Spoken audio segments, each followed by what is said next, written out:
On today's episode of the Locked on Diamondbacks podcast, the D-backs talked a big game about adding a pitcher this offseason and all the money they were going to spend. Well, they delivered 4 years, $80 million to Eduardo Rodriguez.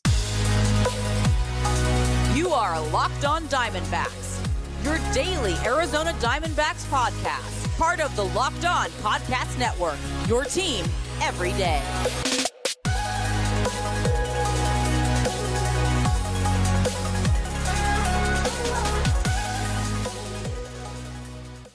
Welcome into the Locked on Diamondbacks podcast, part of the Locked on Podcast Network, your team every day. You're listening to who? Always charismatic host of this podcast, Miller Thomas. I'm a multimedia journalist and I'm a graphic designer. So please go check out my website, millerthomas24.myportfolio.com to see all my latest work. I've been hosting the Locked on D-backs podcast since 2020, and the D-backs are facing one of the biggest off seasons in their franchise history. And we're going to be talking a whole lot about their offseason with, of course, the Eduardo Rodriguez signing, what's more to come. And we'll be talking actually, does the MLB offseason need a little bit of a spark? But before we get into that, just want to say thank you for making the Locked on Diamondbacks podcast your first listen every day. I would not be able to do this podcast without you, my loyal listeners, sharing, subscribing, reviewing, doing all that so I could do this podcast for you. Thank you. It's free and available on all platforms. So please continue to tell your friends. But now let's get into the big news of the night. Eduardo Rodriguez to the Arizona Diamondbacks. Pitching was a big priority for the D-backs entering this offseason. Erod was someone that was very high on my list because we want the D-backs to add a starter, someone that could be a number 2 or number 3 in their rotation. We didn't think they need to break the bank with a Blake Snell or someone like that, but they probably were going to have to spend a little bit of money this offseason, something that they don't always do, right? We have seen them spend a little money in the past with the Mad Bums and the Zach Greinke. So if they were going to spend it, if they were going to spend some money, it probably was going to be on a pitcher. That's what their history tells you. And the front office talked a big game entering this offseason about mostly Ken Kendrick, the owner, about how all the extra playoff revenue they got was going to go right back into the team, into the on-field product to make sure the D-backs have an even better chance of winning the World Series in 2024. And that's exactly what they did. They didn't just talk the talk. They actually walked the walk for once. And Erod, major addition to the rotation, a super big upgrade for the D-backs. And in terms of spending money, the D-backs are now on pace for their highest payroll in their franchise's history. So in terms of spending money, that's what the D-backs are doing this offseason. They went out there. They made a savvy move to get Eugenio Suarez from the Seattle Mariners. Just a complete salary dump by them. They took back a whole bunch of scraps from the D-backs. The D-backs said, hey, you're going to go salary dump a third baseman above average defensively who smashes home runs for a hole on our team, for a team that doesn't necessarily hit home runs or have a lot of power. Yeah, we'll take Suarez. We need a third baseman. We don't have a ton of power. Suarez will be perfect for us. And I think he's going to have a very good season in Arizona next year. And of course, the rotation needed an upgrade. I didn't know if we are going to get Dylan Cease. Yamamoto seemed way too expensive. Even a guy like Jordan Montgomery was probably going to command 25 to 30 million a year with how the salaries are starting to trend for these pitchers, especially in a year where the market seems a little bit weaker in terms of depth. So Erod is that perfect end of tier 2 kind of guy that could be your number 3 starter in the D-backs rotation. And he moves Brandon Pfaadt back to number 4 in the D-backs rotation. And so now Zach Gallen, your number 1. If you get a full season of first half Zach Gallen, he's going to win a Cy Young. Merrill Kelly, I mean, I don't think he's ever going to win a Cy Young, but he could finish top 5 in Cy Young voting for the next couple of years because that's how good he is. Then you're going to have Erod, who at his best, like we saw this past season, all-star level upside back in 2019, 6th in Cy Young voting. And then Brandon Pfaadt, who is a little bit of a mystery, a little bit of a enigma, was not very good in the regular season this past year, but the postseason turned it up in a big way. So if he can somehow meet in the middle for the course of a full season, I think you would definitely take that if you're the Arizona Diamondbacks. And considering just the construction of this D-backs rotation, leans very righty. Erod can just help out a lot. Gallen, Kelly, Fott, all righties in the rotation. Erod, lefty in the rotation, especially going through a team like the Philadelphia Phillies, who was lefty heavy with the Schwarbers and the Bryce Harpers of the world. Like, Erod is definitely going to help the lineups like that in baseball, help prevent lineups like that in baseball from going off, I should say, because last season, 183 average and below a 600 OPS allowed to lefties. Erod absolutely shut down that side of the plate last year.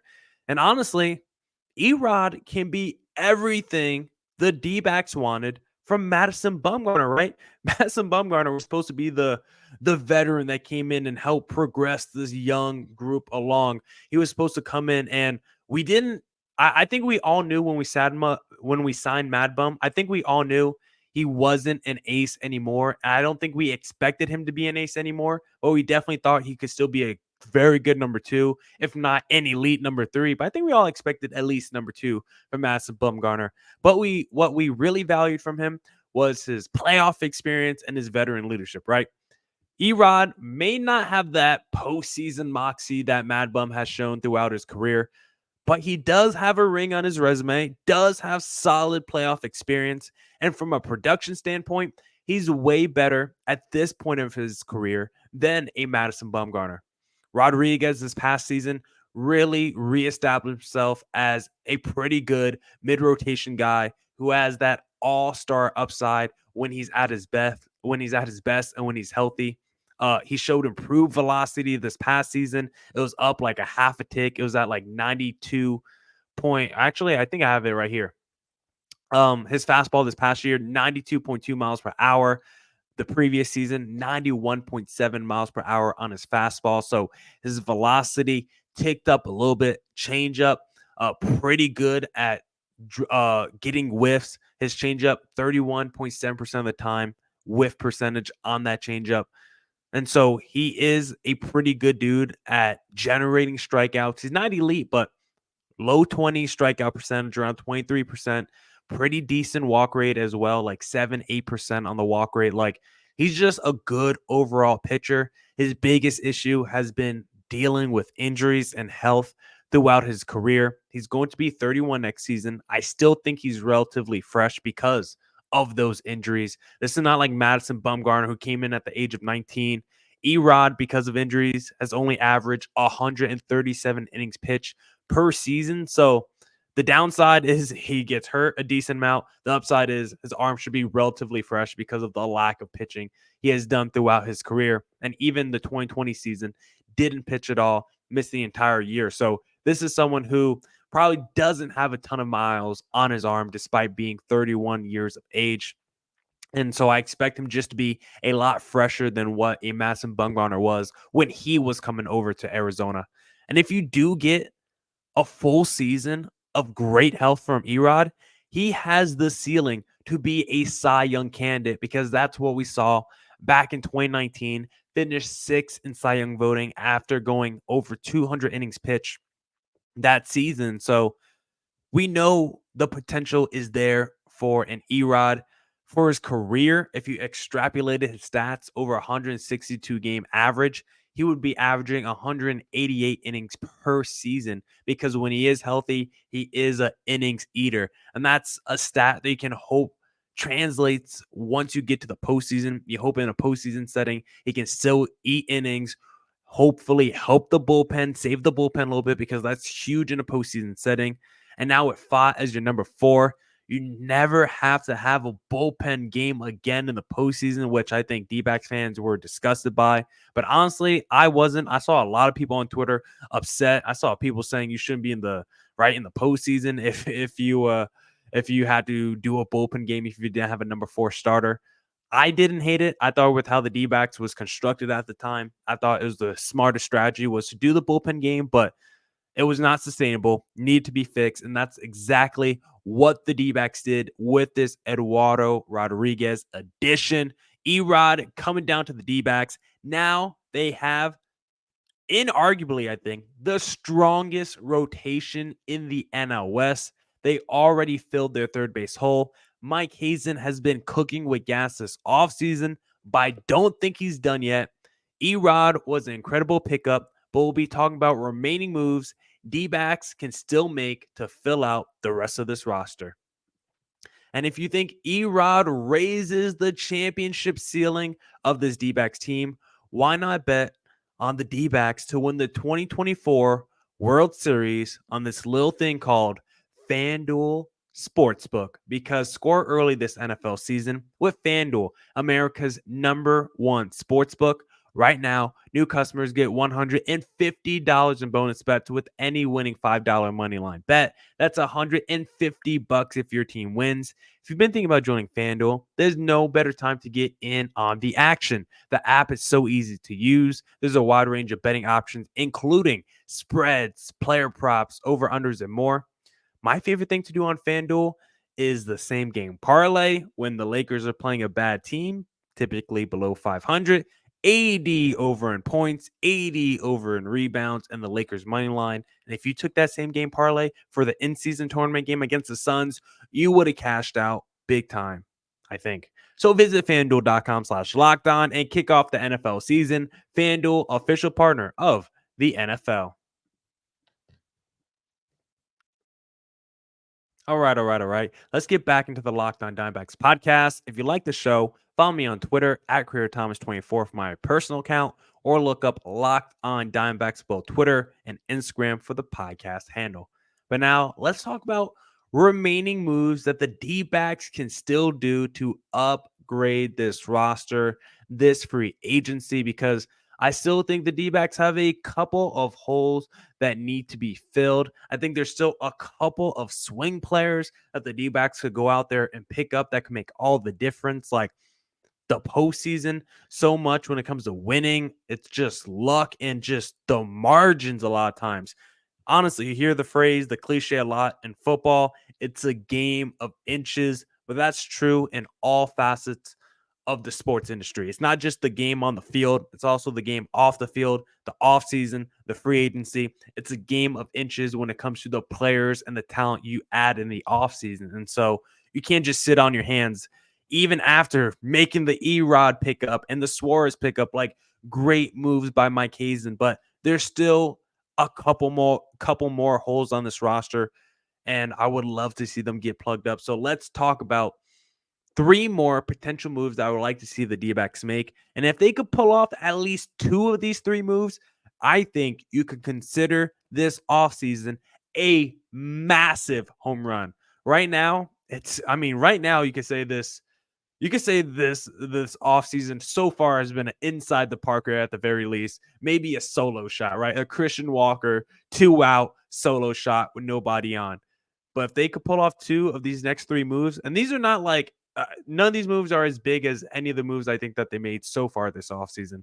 But if they could pull off 2 of these 3 moves, I think that you could say the D-backs hit a grand salami this offseason. First move, I think I would still like to see the D-backs go out there and target a left fielder. I just don't know if I trust a full season offensively of Jake McCarthy, Dominic Fletcher, and Alek Thomas. From a production standpoint at the plate, I just don't know if I could trust it. Alek Thomas, I like a lot. I want to see him produce. He's someone that was a top prospect for the D-backs coming up. I thought he was close to a sure thing as at least a pretty solid hitter on the major league level. He has not really shown that consistently in the postseason. He definitely had his moments and flashes, but need him to be way more consistent. Jake McCarthy, back in 2022, he looked like a dude. He looked like a major leaguer.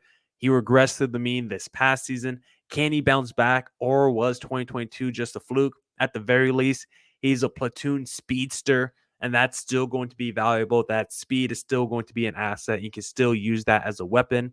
Dominic Fletcher, very small sample size with the D-backs last year, but absolutely crushed in the small sample size with the D-backs last season. 301 average, 791 OPS in just 28 games.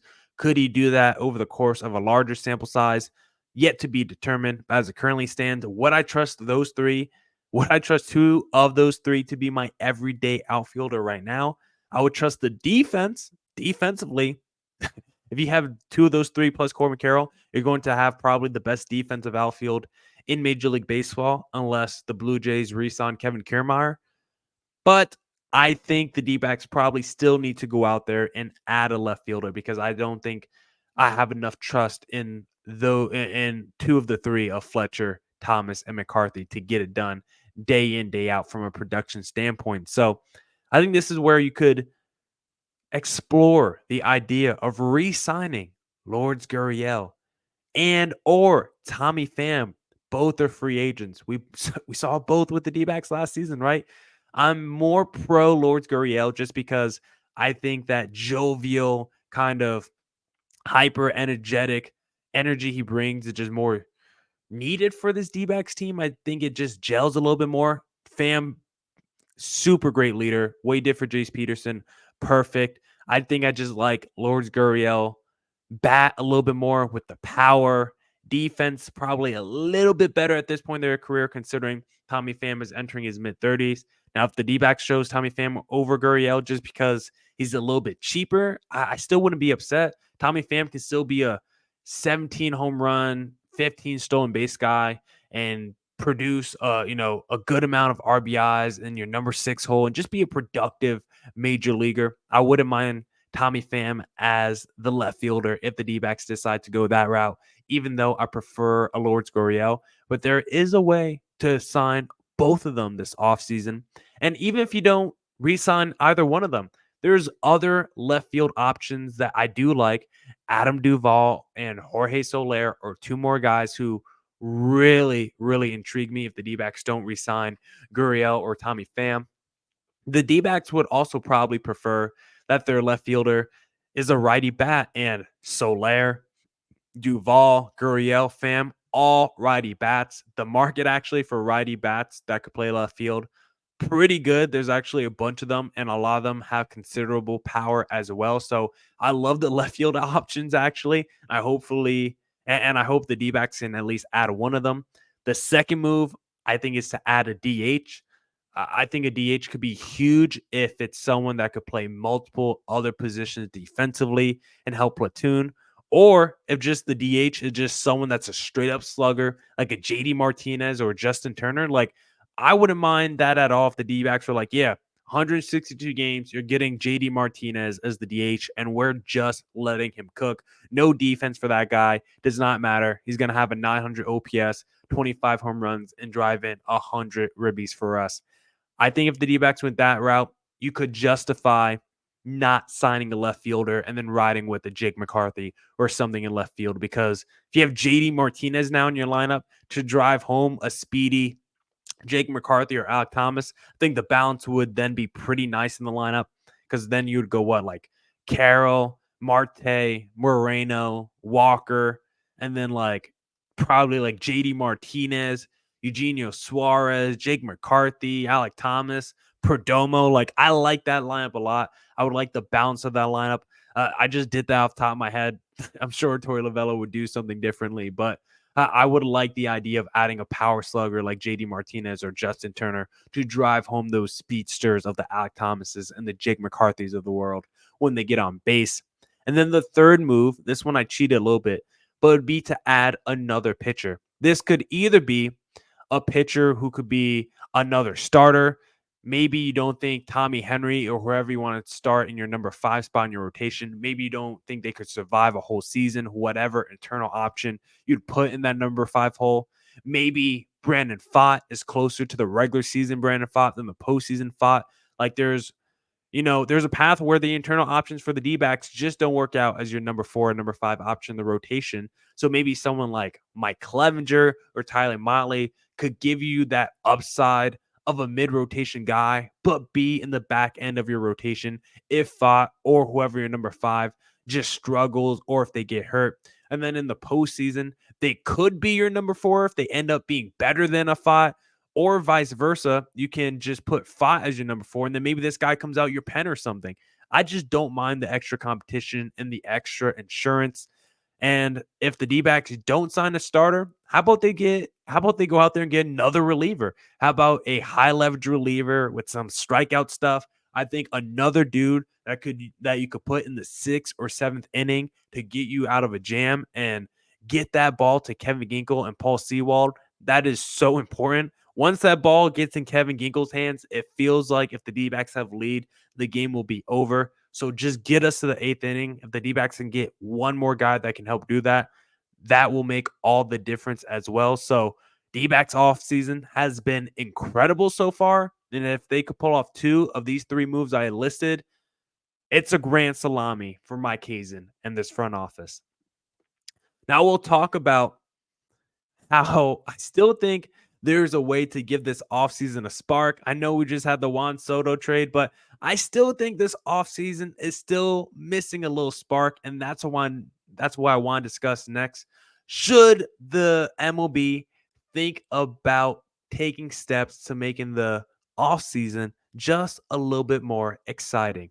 But before we get there, did you know Locked On has launched the first ever national sports 24/7 streaming channel on YouTube? Locked On Sports Today is here for you 24/7, covering the top sports stories of the day with local experts of Locked On, plus our national shows covering every league. Go to Locked On Sports Today on YouTube and subscribe to the first ever national sports 24/7 streaming channel. All right. Let's get back into the Locked On Diamondbacks podcast, and let's talk about if the MLB offseason needs a spark.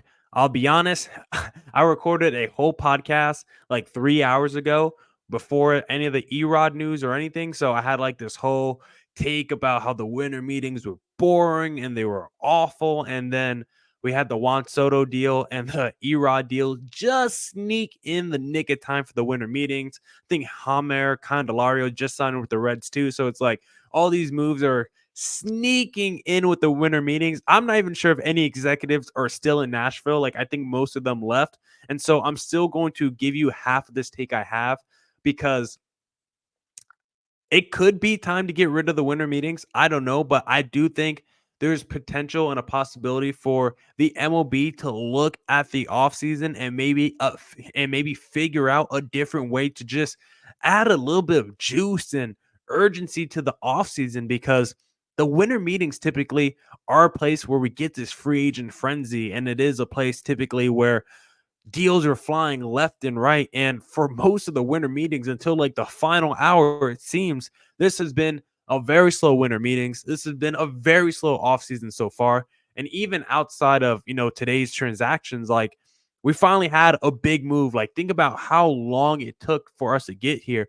Went through the whole month of November, and the biggest move was either Eugenio Suarez to the D-backs or Sonny Gray to the old man St. Louis Cardinals. Like, the offseason for stuff to get going, for that hot stove to get cooking, it feels like it takes such a long time. And over the last decade in baseball, when it comes to free agency, feels like it's just taking longer and longer for these big stars to sign deals. Last season, it felt like stars, I think, were kind of just getting trickled throughout the whole offseason. I felt like last year we had a good flow, but the years prior and this season, it feels like it's taking longer than ever it's taking longer than ever for the hot stove to get going and to see a flurry of transactions in Major League Baseball. And I think 2019 was like the peak of this. When you go back and look at how that offseason unfolded, guys like Bryce Harper and Manny Machado were waiting like 2 weeks before free agents or 2 weeks before spring training before they sign deals. Like, I don't understand why it takes so long for these MLB free agents to sign with teams, or why it's so long for these teams to sign these free agents. Like, are they truly not having any contact before the offseason starts? Like, do they truly not have tampering in Major League Baseball? Like, is everyone honest in Major League Baseball? Like, the sport of baseball, is everyone honest? Is everyone not cheating when it comes to tampering? Like, the idea of there not being cheating in baseball just doesn't seem realistic. So it's like, Why does it take so long for things to happen in this sport? I want baseball to do a better job of capitalizing on the offseason. I think this is a big part of what baseball is missing on is that off the field chatter. When you think about the NBA and the NFL, like player movement is so big in those sports. The NBA, how many times do you hear about a star wanting out or this guy's going to be a free agent this offseason?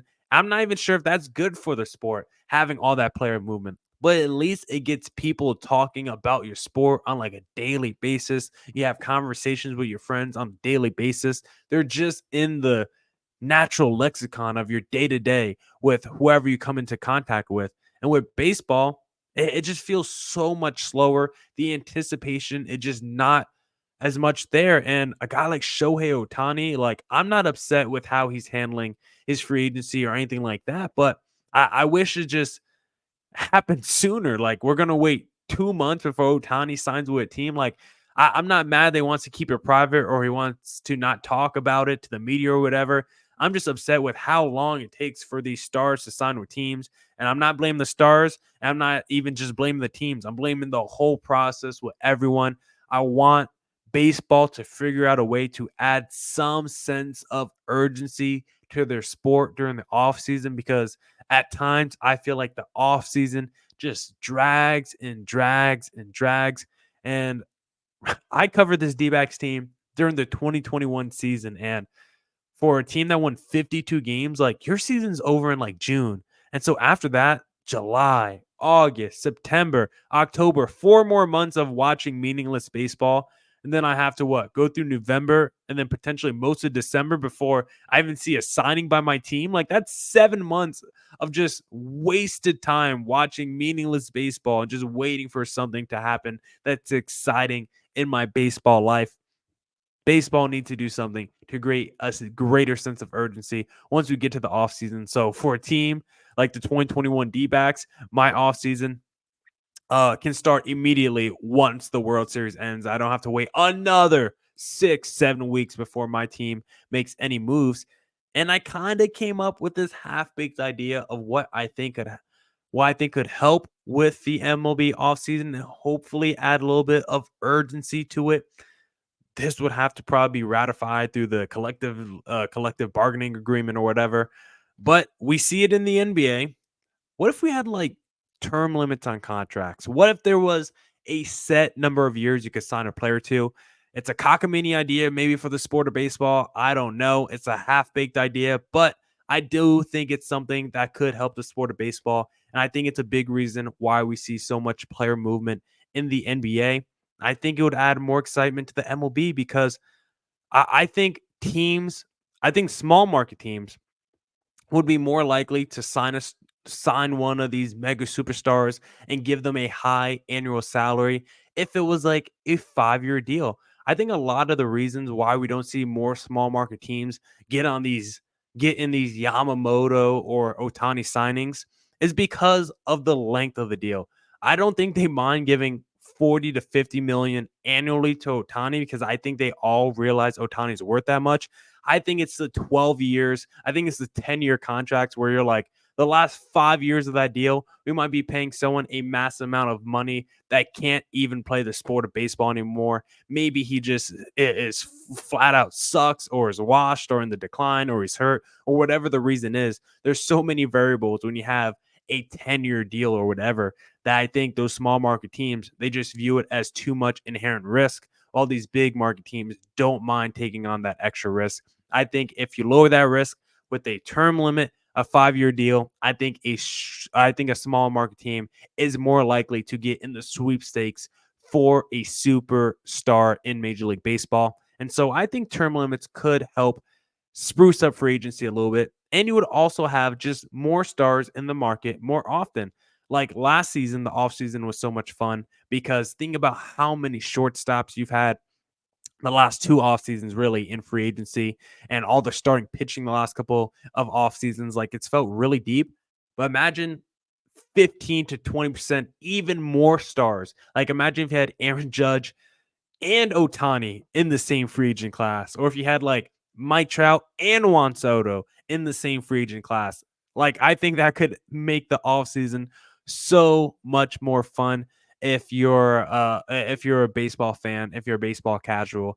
It will just be a lot more conversations about the sport, because right now I think baseball is actually doing a great job of implementing new rules. I think I absolutely love the direction that baseball is headed. I think all the new rules is improving the on the field product. I think it's helping the game from an entertainment standpoint. I think the games are moving better. They're faster. They're more entertaining. Offense is up. I love everything that they're doing on the field.